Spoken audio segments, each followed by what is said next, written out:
Askotan behar bada pentsatu izan dodana, ez? Irakaskuntza niretzako ze positiboa dan, zenbat gauza ikasi dodazalakon ikaslien gandik. Da batzutan topikoa dirudien arren, bai pila bat gauza ikasi ditut. Adibide moduan, ez? Gu irakasleok, prestatzen ditugu saioak, klaseak, eredu desberdinak, edo erantzun posibleak, ikasleek izan ditzaketen erantzun posibleak, ez? Da horrengo gunean, ansoazu gelara posik, jartzen zaraan, hasten zara saltzen, dalako baten ikasleek ematen dizuten erantzunak,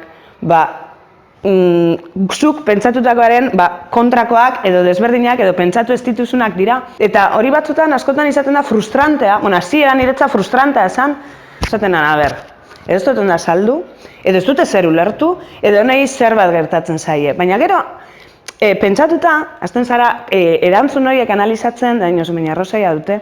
Adibidez, niko goratzen dut lehenengo praktikaldian ume txikitxoekin nengoen, eta hor psikomotrizitatea eta zuzelan, lantzeko, eman nien olako horri zuri bat eta hainbat gometza.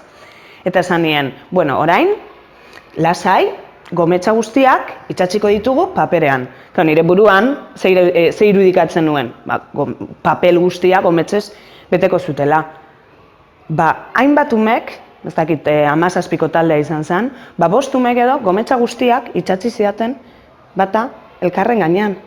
Nik hori ikusi nuenean izan nuen, baina nik esan nien itxatzi gometzak. Enien esan ez non, ezer, ez batek olako izkinatxo batean, gometza guztiak. Olako erliebedun horria, eta olako anekdotak hainbat izango nituzke, ez? Orain beste adin bateko umekin nago, baina matematika lantzen. Askotan adibidea jartzen ditugu, guretzako oso ulerterrazak direnak, baina behar bada ez direnak gain ulerterrazak, eta behar bada ilargira noa, eta ez dakiz zer, eta egin ditut, dalako baten umaten janderein hori ezin eskola da, zentzizera joan ilargira.